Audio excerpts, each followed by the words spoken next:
सोमपुरा नाम का एक कस्बा था। वहाँ के लोग बेहद काबिल और मेहनती थे।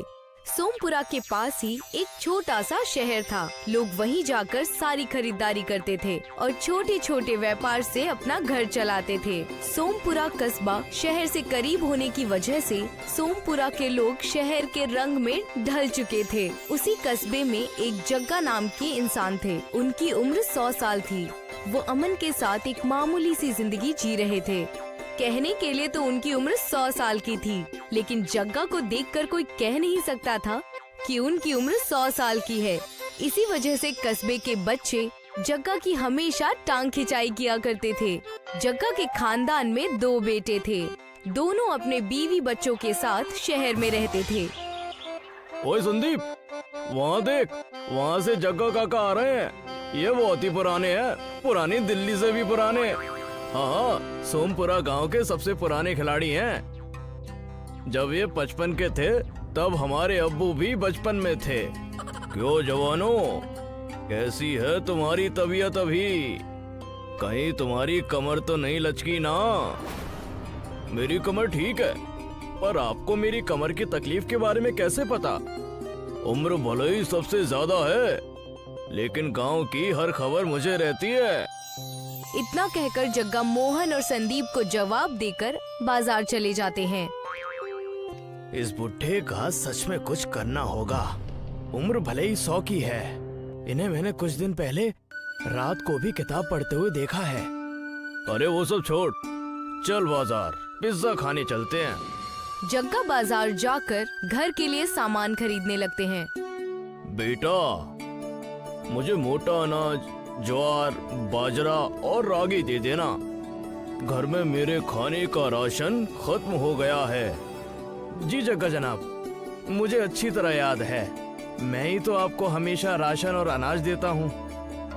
जग्गा वहाँ से मोटा अनाज लेकर जा ही रहे थे कि उसे संदीप और मोहन अपनी बाइक पर मिल जाते हैं और जग्गा से कहते हैं, अरे जग्गा काका, क्या आप वही हमेशा ज्वार और बाजरा लेकर घूमते रहते हैं? आइए हमारे साथ, हम पिज्जा और बर्गर की दुकान पर जा रहे हैं। आ जाइए। हाँ बुड्ढे, चल हमारे साथ, तुझे जन्नत दिखा देंगे। बेटा, मुझे जहन्नुम में ही रहने दो।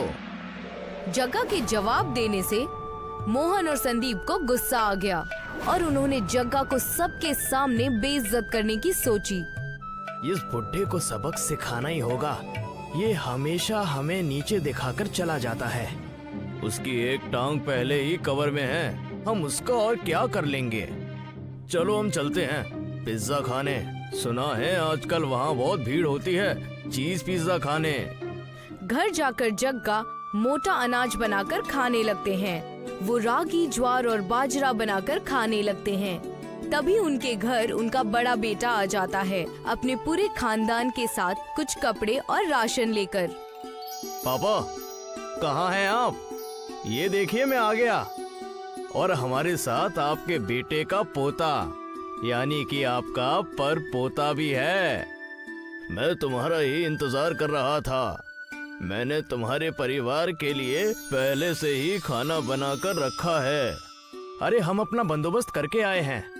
हम तो बस आपसे मिलने आए थे और सोचा आपको आपके पड़पोते से भी मिलवा देंगे। पता नहीं फिर आप कभी देख पाएंगे या नहीं। मेरा आशीर्वाद सबके साथ है। तुम उसकी और मेरी चिंता करना छोड़ दो।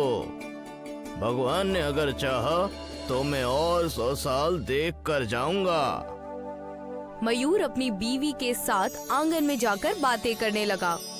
देखा जाने मन, अभी तक इन्होंने बेड नहीं पकड़ा है। हम हर बार सोचते हैं ये इस ठंडी में नहीं कर पाएंगे, और ये देखो, इन्हें जरा भी ठंड और सर्द का असर नहीं है। हमारे लिए खाना बनाकर हमें खिला रहे हैं। वही तो जी, कब ये परलोक जाएंगे और कब हमारी जमीन का बंटवारा होगा। अब तो हमने भी अपने पोते देख लिए और ये अभी तक टिके हुए हैं। मयूर और उसकी बीवी बातें कर ही रहे थे कि जग्गा उन्हें खाना खाने के लिए आवाज लगाते हैं। अरे आ जाओ, मैंने तुम्हारे लिए खाना लगवा दिया है। बाजरे की रोटी और सरसों का साग।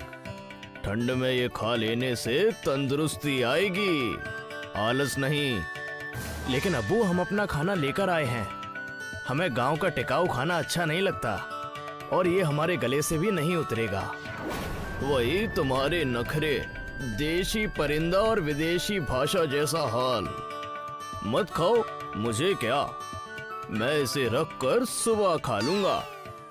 जग्गा अपना बनाया हुआ मोटा अनाज खाते हैं और उनका खानदान शहर से लाया हुआ पिज्जा और बर्गर खाकर सो जाते हैं।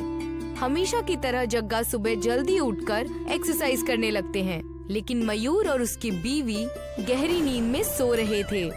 तो जग्गा ने मयूर को उठाकर अपने साथ एक्सरसाइज करने के लिए कहा।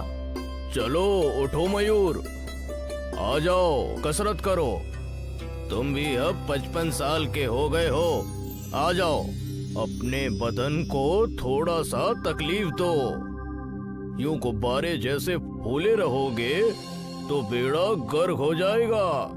अरे पापा, सोने दीजिए ना। शहर की भागा दौड़ी से मुक्त होकर ही हम गांव आए हैं और आप यहाँ भी हमें चैन की नींद सोने नहीं दे रहे हैं। हर सुबह की तरह जग्गा अपने कस्बे की सैर में निकल जाते हैं। चलते चलते वो संदीप के घर के करीब पहुंच जाते हैं।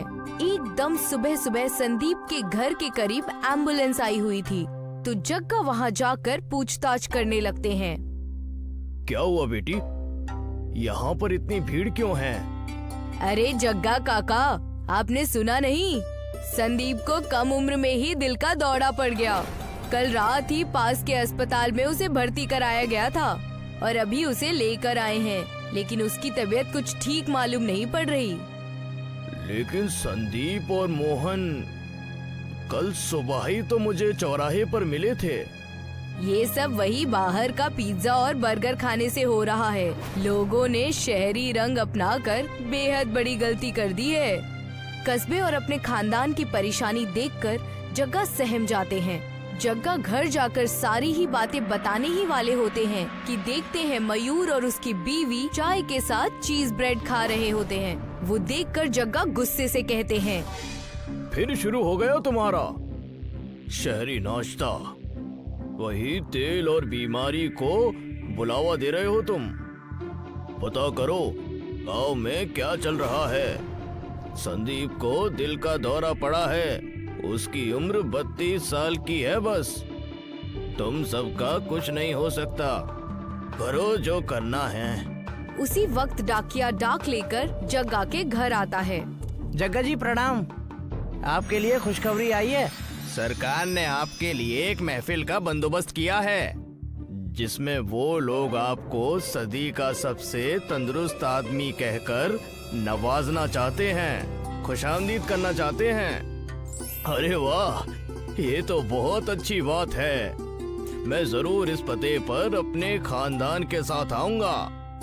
जग्गा अपने खानदान और कस्बे वालों के साथ तंदुरुस्ती का इनाम लेने के लिए पहुंच जाते हैं। और हमारे बीच मौजूद हैं सदी के सबसे तंदुरुस्त आदमी मिस्टर जग्गा। मिस्टर जग्गा, कृपा करके यहाँ पर आइए और हमारा ये तोहफा कबूल कीजिए। धन्यवाद धन्यवाद। मैं बस आप सभी से एक ही विनती करना चाहता हूँ, आप सब भी अपनी सेहत का ध्यान रखिए। मेरी तरह मोटे अनाज को इस्तेमाल कीजिए। जिंदगी में शरीर ही हमारी असली धन दौलत रहती है। शुक्रिया। जग्गा इनाम लेकर अपने खानदान के साथ कस्बे में वापस चले जाते हैं। जब जग्गा कस्बे में लौटकर वापस आ रहे होते हैं तो वो देखते हैं कि कस्बे वाले जग्गा के लिए एक दावत का इंतजाम करते हैं, जहाँ पर मोटे अनाज से खाना बना होता है।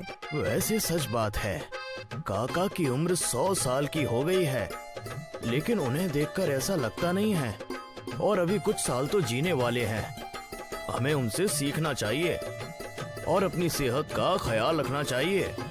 कस्बे वाले जग्गा के हिदायत पर चलने लगते हैं और सेहत का ख्याल रखने लगते हैं। सारे बच्चे मोटा अनाज खाने लगे और स्वस्थ, तंदुरुस्त और खुशी खुशी रहने लगे।